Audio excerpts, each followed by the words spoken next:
அனைத்து காவி சொந்தங்களுக்கு வணக்கம். அரியலூர் மாவட்டத்திலிருந்து நான் உங்கள் புல்லட் பாஸ்கரன். ஒரு செய்தி ஒன்று பார்த்தேன்.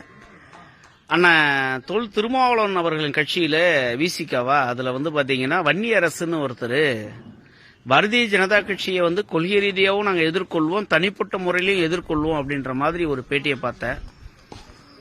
ஆனா விசிகாவில் இருக்கக்கூடிய நிர்வாகிகளுக்கும் தலைவருக்கும் ஏதாவது பைத்தியம் பிடிச்சிருச்சா, இல்ல வேற ஏதாவது உங்களுக்கு பிரச்சனை இருக்குதா? பாரதிய ஜனதா கட்சியினுடைய முன்னாள் மாநில தலைவர் ஒரு ஐபிஎஸ் அதிகாரி என்பது உங்களுக்கு தெரியுமா? ஒரு போலீஸ் அடிச்சா திருடனுக்கு காது கேட்காது தெரியுமா? ஒரே ஒரு அறை போதும். என் தலைவன் அண்ணாமலை ஒரு அறை விட்டா உங்களுக்கு காது கேட்காது. நீங்க எல்லாம் பாரதிய ஜனதா கட்சியை சண்டைக்கு வாங்கன்னு கூப்பிடுறீங்க. சரி, களத்தை நீ சொல்றியா? எந்த இடம் தேர்வு பண்ணு. சங்கிகள் கூட்டம் எல்லாம் நாங்க வரோம். நீனும் உன்னுடைய சிறுத்தை கூட்டம் எல்லாம் கூட்டுட்டு வா. இடத்த நீனே தேர்வு பண்ணு.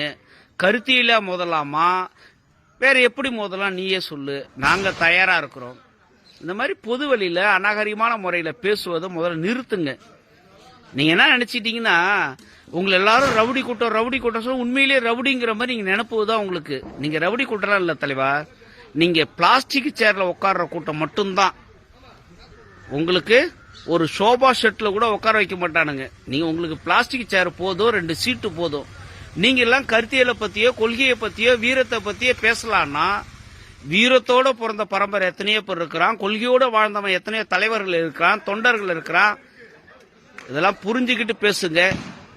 காலம் மாறும், மாறிக்கொண்டே இருக்கிறது. பாரத் மாதா கி ஜெய். முடிஞ்சா தொட்டு பாரு.